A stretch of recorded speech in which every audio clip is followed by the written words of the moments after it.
Vous écoutez Servez-vous, première chaîne de podcast spécialisée dans les services à la personne. Retrouvez-nous un mercredi sur deux dès 7h pour un tout nouvel épisode en solo ou en compagnie d'un des acteurs du secteur.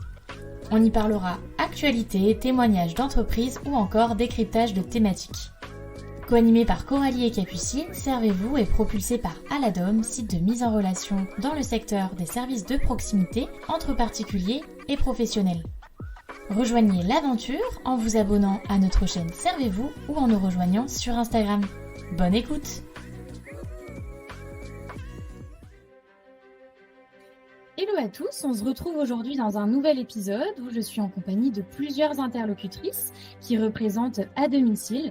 Donc avant de commencer, je vais les laisser se présenter tour à tour. Et puis ensuite, tout au long de l'épisode, on va échanger sur les métiers justement d'aide à domicile, l'importance de la valorisation de ce secteur en essayant d'être le plus concret possible. Donc enchantées les filles. Bonjour. Bonjour Coralie. Bonjour. Dans un temps 1, du coup, est-ce que vous pouvez vous présenter brièvement afin que nos auditeurs en sachent un petit peu plus sur vous? Alors, bonjour à tous, je suis Anne-Laure, la directrice des ressources humaines du groupe à domicile. Moi, c'est Claire, je suis responsable du développement RH. Et pour finir, moi, c'est Emeline, chef de projet recrutement et notamment en charge des projets recrutement et intégration qui concernent nos aides à domicile. Merci pour cette petite présentation les filles, parce que c'est vrai qu'aujourd'hui on est plusieurs, donc voilà, ça va être plus simple de savoir qui est qui. Donc avant de rentrer un peu plus sur le sujet même de l'épisode, on va prendre un petit temps pour échanger sur à domicile, histoire de contextualiser l'épisode, de présenter le groupe et qu'on comprenne un petit peu qui vraiment est à domicile et qu'on en sache un petit peu plus sur l'histoire du groupe.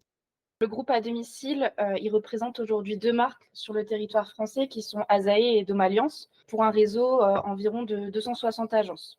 C'est aujourd'hui des agences de proximité qui représentent un peu plus de 11 000 collaborateurs et on propose différents services dans l'aide à domicile, notamment comme le maintien à domicile, l'aide au ménage, la garde d'enfants également, le jardinage et depuis peu, on propose aussi les entretiens de locaux professionnels tels que des bureaux ou des cabinets par exemple.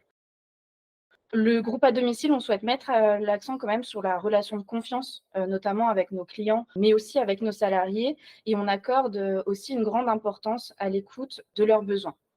L'entreprise aujourd'hui, elle propose des solutions flexibles et personnalisées afin de répondre notamment aux attentes spécifiques de chaque individu, famille ou collaborateur. Donc aujourd'hui, je l'ai dit en introduction, on est là vraiment pour parler des métiers d'aide à domicile et voilà l'importance de la valorisation du secteur, etc. Et surtout d'avoir un petit peu votre expertise. Donc en tant que professionnel, avec quel œil vous appréhendez justement ce secteur des services à la personne et comment vous définissez ces métiers d'aide à domicile justement? Alors, on est 11 000 collaborateurs dans le groupe, 11 000 salariés qui accompagnent nos clients, nos bénéficiaires au quotidien.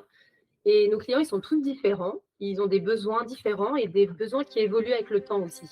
Et nos salariés sont là pour les accompagner à chaque étape de leur vie finalement. Aider nos clients, leur apporter du bonheur, leur redonner le sourire, voilà ce qui anime nos salariés quand on leur demande pourquoi ils font ce métier chaque jour. C'est en ça que nos métiers vont bien plus loin qu'apporter un simple service. Il y a une vraie relation humaine, une relation de confiance qui se construit entre nos salariés et nos bénéficiaires. Malgré tout, malgré l'importance qu'on reconnaît de plus en plus à tous ces métiers, nous sommes confrontés à de véritables problématiques de recrutement. On parle de secteur en tension, de pénurie des talents. Et c'est d'autant plus problématique avec le vieillissement de la population et l'augmentation des besoins d'accompagnement et de maintien à domicile pour nos bénéficiaires. C'est pour ça que c'est essentiel, nécessaire pour nous de valoriser ces métiers, d'améliorer les conditions de travail, d'offrir des formations et des perspectives d'évolution pour attirer, mais aussi surtout fidéliser nos salariés. C'est vrai que là, vous venez d'en parler un petit peu dans votre réponse, mais bien souvent et à tort, c'est des métiers qui sont dévalorisés, associés à des profils potentiellement peu qualifiés. Qu'est-ce que vous avez envie de répondre à ces préjugés? Quelle est la réalité finalement de ces professions? Alors c'est vrai, hein, qu'on fait face à certains préjugés et face à ces derniers qui dévalorisent, souvent nos métiers d'aide à domicile, en les associant notamment à des profils, potentiellement peu qualifiés. Il est quand même important de souligner, finalement la réalité de cette profession qui est bien loin des stéréotypes qu'on peut rencontrer et ça démontre, quand même que notre secteur, il exige, des compétences et je vais en parler, immédiatement et des qualifications spécifiques, qui sont adaptées au domaine d'intervention. Selon les métiers et notamment les certifications, ils peuvent bénéficier de formations, que ce soit initiales ou en continu, pour acquérir les connaissances nécessaires en matière de soins, d'accompagnement, de techniques aussi spécifiques, allant finalement du baccalauréat jusqu'au niveau master, en passant par des formations professionnelles. C'est des métiers qui sont quand même enrichissants en termes de formation. Nos aides à domicile, elles sont formées pour assurer la sécurité, le confort et le bien-être des personnes assistées.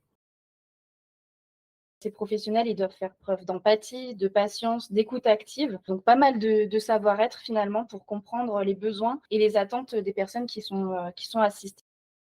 Ils doivent également posséder des compétences relationnelles solides pour établir des relations de confiance avec les bénéficiaires, mais aussi avec leur entourage qui sont souvent présents. Nos aides à domicile, ils interviennent, souvent dans des domaines sensibles tels que l'hygiène, les soins, personnels et l'accompagnement médical. Ils doivent avoir des connaissances spécifiques dans ces domaines, mais aussi respecter des protocoles et des normes très strictes liées à nos métiers. Finalement, la réalité des métiers d'aide à domicile, elle est bien éloignée des préjugés qui les dévalorisent. Ces professions exigent, finalement, des compétences, des qualifications, des formations spécifiques. Les professionnels des aides à domicile sont des acteurs clés dans le maintien de l'autonomie des personnes fragilisées et ils méritent surtout reconnaissance et valorisation pour leur contribution essentielle à la société.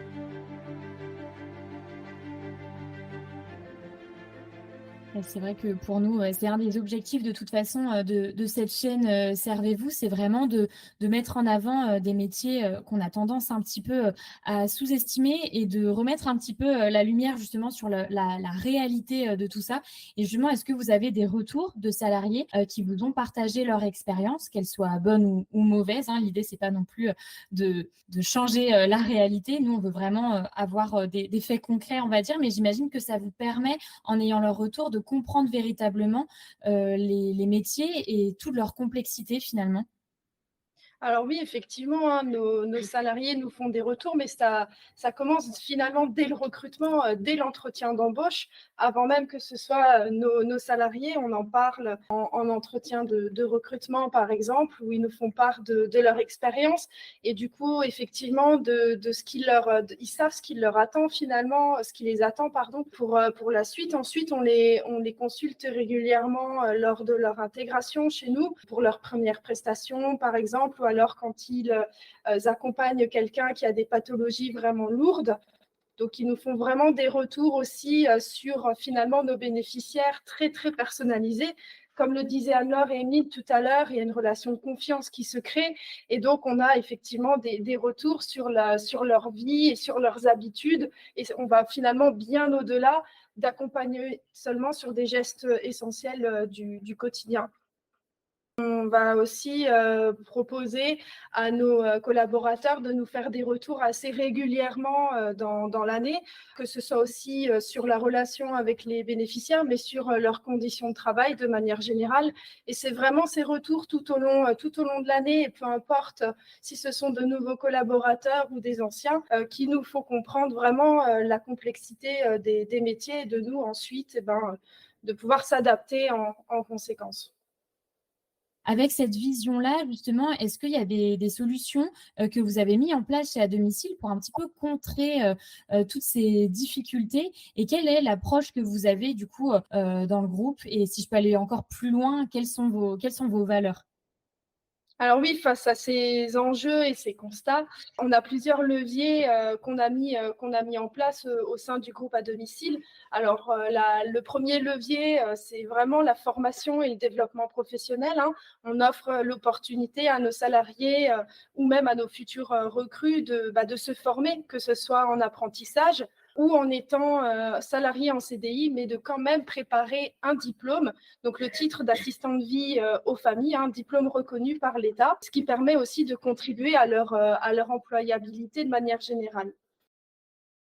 Ensuite, on axe beaucoup nos actions de communication et de RH au niveau de la reconnaissance et de la valorisation des métiers au travers de nos actions de communication. Par exemple, aujourd'hui, notre communication externe sont dédiées à des témoignages de nos propres salariés, mais on va aussi travailler sur l'intégration de manière générale en valorisant, par exemple, des auxiliaires de vie formés en étant tutrice ou tuteur, finalement, de nos futurs recrues. Au-delà de ça, on vise également à améliorer les conditions de travail, vraiment en veillant à répartir de manière équilibrée la charge de travail, puisqu'on a des plannings assez flexibles et on s'adapte à leurs horaires. On prend en compte vraiment leur disponibilité et indisponibilité. Et c'est dans ce cadre que nous sommes aussi engagés pour une meilleure adéquation entre la vie privée et la vie professionnelle, en signant des chartes ou alors en le communiquant sur nos réseaux sociaux, par exemple. On optimise aussi nos outils internes pour justement travailler sur les déplacements, mais aussi de valoriser le travail de nos collaborateurs sur les réseaux. Nos engagements reflètent du coup nos valeurs qui sont le respect, la bienveillance et l'écoute, que ce soit vraiment envers nos clients, mais aussi nos salariés. Alors, je vous remercie pour vos réponses parce que c'est vrai que voilà, moi, j'aime toujours un petit peu poser la question autour des valeurs et des engagements parce que je sais que c'est des leviers qui sont assez importants pour les candidats maintenant et je trouve que ça permet toujours d'humaniser un petit peu une entreprise. Donc voilà, ça permet aussi de mieux comprendre votre positionnement et de vous démarquer. Donc voilà, je vous remercie pour vos réponses. Et puis avant de conclure, est-ce que vous avez un message à faire passer à nos auditeurs? Et puis après, c'est un petit peu la question que je pose à chaque fois. Qu'est-ce qu'on peut vous souhaiter pour la suite? Quels sont vos projets? Le secteur des services à la personne a beaucoup évolué ces dernières années. Il continue de se structurer, de se professionnaliser et il propose désormais de nombreux métiers aussi enrichissants les uns que les autres. Des métiers à forte valeur humaine, comme on le soulignait tout à l'heure, pour lesquels nous recrutons constamment. Alors le message que j'aurais à faire passer, c'est si vous avez envie de rejoindre cette aventure humaine, n'hésitez pas à nous envoyer votre candidature en allant sur notre site carrière rassemblonsnostalents.com. Et pour la suite, vous pouvez nous souhaiter de recruter nos futurs talents, nos missiles de demain, et de manière générale, continuer à œuvrer pour les conditions de travail et le bien-être de nos salariés et de nos bénéficiaires. Je vous remercie pour cet échange et pour ce beau message. C'est vrai que j'aime bien poser cette question à la fin parce que ça permet de terminer sur une note positive. Et encore une fois, même si la thématique, elle répondrait vraiment à l'épisode, nous, c'est vraiment ce qu'on veut sur la chaîne, c'est vraiment d'apporter un petit peu de positif et voilà, de gommer un petit peu l'image noire que peut avoir le secteur des services à la personne. Donc voilà, je vous remercie pour vos réponses, pour votre transparence et voilà pour cet échange. Merci à vous, Coralie. Merci à vous, Coralie. Merci, Coralie.